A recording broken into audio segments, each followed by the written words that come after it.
पूरे भारत में कहीं भी कभी भी सबसे कम किराए पर बुक करें वन वे टैक्सी rahultravels.com पर।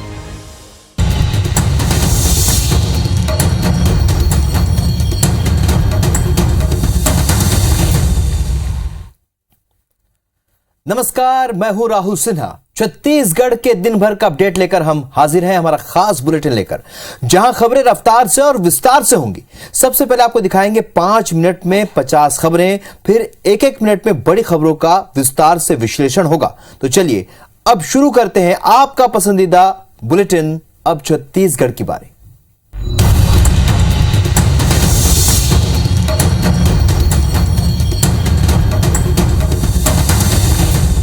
शिक्षक दिवस के मौके पर राज्यपाल ने जहां शिक्षकों का सम्मान किया, वहीं सीएम भूपेश ने स्कूली बच्चों के हित में 3 अहम फैसले लिए। देखिए रिपोर्ट।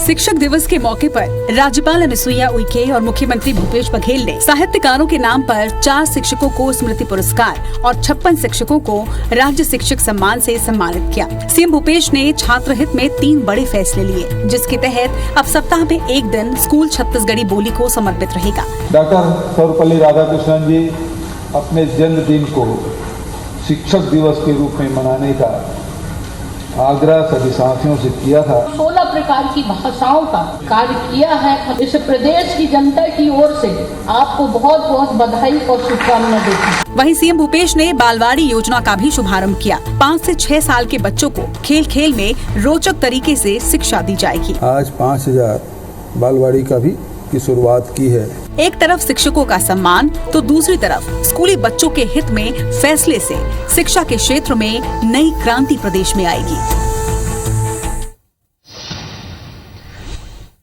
रायपुर पहुंची कांग्रेस की वरिष्ठ नेता कुमारी शैलजा ने कांग्रेस की भारत जोड़ो यात्रा की जानकारी दी। 7 सितंबर से शुरू होने वाले इस यात्रा का आगाज कन्याकुमारी से होगा, जिसमें छत्तीसगढ़ के कांग्रेस के नेता भी शामिल होंगे। कांग्रेस की भारत जोड़ो यात्रा 7 सितंबर से कन्याकुमारी से शुरू होगी। यात्रा में कांग्रेस नेता राहुल गांधी 12 राज्यों और 2 केंद्र शासित प्रदेशों में 3500 किलोमीटर से ज्यादा यात्रा करेंगे। कन्याकुमारी से शुरू होने वाली इस यात्रा में छत्तीसगढ़ के CM Bhupesh Baghel, PCC chief Mohan Markam भी शामिल होंगे। जिन राज्यों से यात्रा नहीं निकलेगी, वहां 8 सितंबर को ब्लॉक और विधानसभा स्तर पर पद यात्राएं की जाएंगी। इसके पहले 7 सितंबर को राजधानी, जिला और ब्लॉक स्तर पर कार्यक्रम होंगे। राहुल गांधी जी हमारे देश में एक बहुत बड़ी भारत जोड़ो यात्रा करने जा रहे हैं। 7 सितंबर को ये यात्रा शुरू हो रही है। कांग्रेस की इस यात्रा पर बीजेपी ने तंज कसा है। मुझे तो लगता है कि कांग्रेस के नेताओं को अभी फिलहाल कांग्रेस जोड़ो अभियान चलाने की आवश्यकता है। कांग्रेस देश को एकता के सूत्र में पिरोने और जनता के मुद्दों को उठाने में कितना कामयाब होती है, ये तो वक्त ही बताएगा। बीजेपी 9 सितंबर को एक बार फिर से छत्तीसगढ़ में अपनी ताकत दिखाने जा रही है। इसके पहले बीजेपी 24 अगस्त को रोजगार के मुद्दे पर बड़ा प्रदर्शन कर चुकी है। 9 सितंबर वो तारीख है जब बीजेपी एक बार फिर से छत्तीसगढ़ में अपनी ताकत दिखाने जा रही है। पिछले 24 अगस्त को रोजगार के मुद्दे पर बीजेपी ने सरकार के खिलाफ बड़ा प्रदर्शन किया। अब पार्टी के राष्ट्रीय अध्यक्ष जेपी नड्डा की मौजूदगी में रायपुर के साइंस कॉलेज मैदान पर एक बड़ा कार्यकर्ता सम्मेलन होने वाला है। इस कार्यक्रम में प्रदेश भर से कार्यकर्ताओं को आमंत्रित किया है, जिसके लिए हर जिलों में बैठकों का दौर जारी है। विशाल कार्यकर्ता सम्मेलन आयोजित होगा। हमारा बूथ इकाई के अध्यक्ष से लेकर ऊपर के पदाधिकारी उस सम्मेलन में शामिल होंगे। प्रदेश भर से पहुंचे कार्यकर्ता पहले रोड शो करेंगे और जगह जगह जेपी नड्डा का स्वागत होगा। संगठन की दृष्टि से हमारी गतिशीलता बढ़ी है। 24 तारीख को विशाल आंदोलन हुआ और 9 तारीख को राष्ट्रीय अध्यक्ष हमारे नड्डा जी आ रहे हैं, जिसका भव्य स्वागत किया जाएगा। दिन भर बैठेंगे और रणनीति पे चर्चा करेंगे। विधानसभा चुनाव के लिए बीजेपी कोई कसर छोड़ना नहीं चाहती, लिहाजा वो 1.25 साल पहले माहौल बनाने में जुट गई। छत्तीसगढ़ में ट्विटर वॉर चल रहा है। डॉक्टर रमन सिंह ने राहुल गांधी के एक वीडियो के जरिए कांग्रेस पर हमला बोला, तो कांग्रेस ने रमन सिंह का एक वीडियो ट्वीट कर पलटवार किया। छत्तीसगढ़ की राजधानी में ट्विटर एक सियासी हथियार बन चुका है। ट्वीट का जवाब ट्वीट से दिया जाता है। ताज़ा मामला कांग्रेस के एक ट्वीट का है। कांग्रेस ने डॉक्टर रमन सिंह का पुराना वीडियो जारी किया जिसमें डॉक्टर रमन सिंह की जुबान फिसल गई थी। माननीय मोदी जी के निधन पर शोक व्यक्त किया। कांग्रेस ने ये वीडियो क्यों जारी किया, इसका जवाब ये कि कल महंगाई के खिलाफ हो रहे प्रदर्शन में राहुल गांधी की जुबान फिसल गई। इसका वीडियो रमन सिंह ने ट्वीट किया था। इस ट्वीट के जरिए रमन सिंह ने सीएम भूपेश पर भी निशाना साधा था। आटा 22 रुपए लीटर, आज 40 रुपए लीटर केजी। रमन सिंह के बयान पर सीएम भूपेश बघेल ने पलटवार भी किया। पक्ष के नेता यदि कोई बात कहते हैं तो गंभीरता से उसकी जवाब देना चाहिए। कितने बार इनकी जवानी फिसली है। रमन सिंह तो मोदी जी को श्रद्धांजलि दे दिए थे। कुल मिलाकर हर पार्टी के नेताओं की जुबान फिसलने के एक नहीं कई उदाहरण मौजूद हैं। बस होता ही है कि विपक्षी दलों को हमला करने का और मजाक उड़ाने का एक मौका मिल जाता है।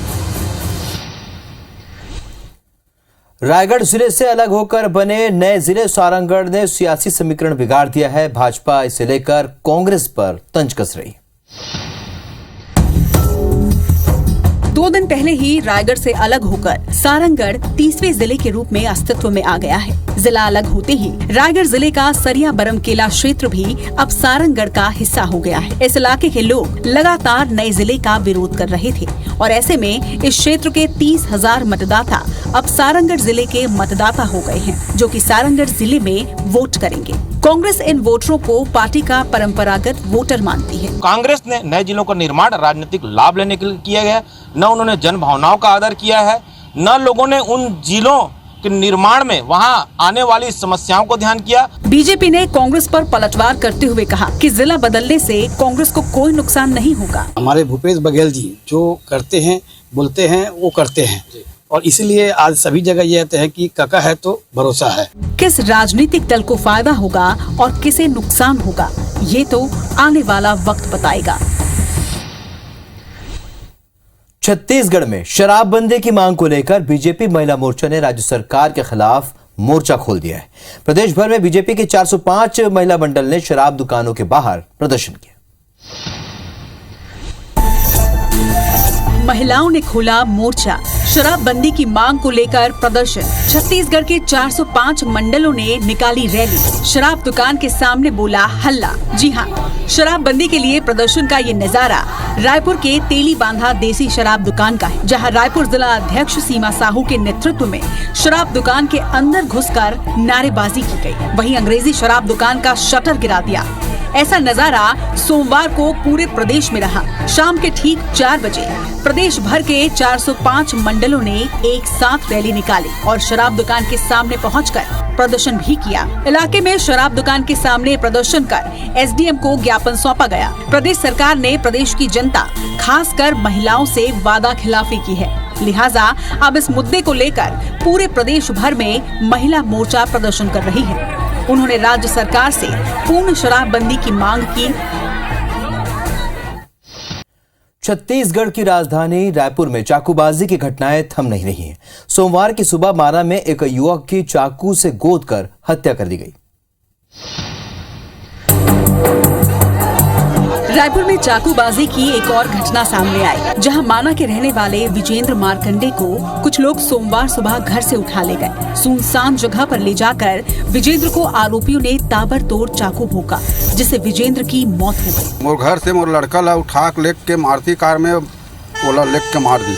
2-3 ठक गाड़ी मारी इसके थी। माना में दिन दहाड़े हुई चाकूबाजी के बाद बस्ती के लोगों में आक्रोश है। स्थानीय लोगों ने रायपुर जगदलपुर मार्ग पर टायर जलाकर चक्का जाम किया। वहीं मौके पर पुलिस भी तैनात है। अब हम चाहते कि न्याय चाहिए, न्याय ऐसा चाहिए कि रवि बाबा को जेल होना चाहिए और उसको फांसी का सजा होना। घटना में इलाके के रवि ढाबा का नाम सामने आया। ढाबा है रवि साहू करके, उसका ढाबा में शराब बिकता था, जिसको लेने के नाम पर कुछ लोग गए थे, वहीं पर विवाद हुआ था। पिछले 1 हफ्ते में चाकूबाजी की 5 वारदातें सामने आई हैं और अब समय है कि पुलिस चाकूबाजी रोकने के लिए कोई सख्त कदम उठाए। कहते हैं जाको राखे साइया मार सके न कोई। ऐसा एक मामला लोरमी इलाके में सामने आया है। क्या है ये पूरा मामला, देखिए रिपोर्ट। अस्पताल के बेड पर लेटी ये वो अभागी बच्ची है जिसे इस हाल में पहुंचाने का कसूर इसकी मां पर लगा है। मानसिक रूप से कमजोर इस 3 साल की बच्ची को इसकी मां ने नहर में फेंक दिया और मौके से फरार हो गई। बच्ची की रोने की आवाज सुनकर खेत में काम कर रहे सोहन साहू मासूम के लिए फरिश्ता बन गया। सोहन ने अपनी जान की परवाह किए बगैर नहर में छलांग लगा दी। कड़ी मशक्कत के बाद मासूम को बचा लिया। तो नहर गए हैं तो निकाले हैं, उसका लोखरम्मा फंस गई से। फिलहाल मासूम बच्चे की हालत सामान्य है। पुलिस उसके माता पिता की खोज में जुट गई है। जब बच्ची आई थी तब मुंह से झाग आ रहा था और बहुत इरिटेबल थी, चिड़चिड़ाहट था।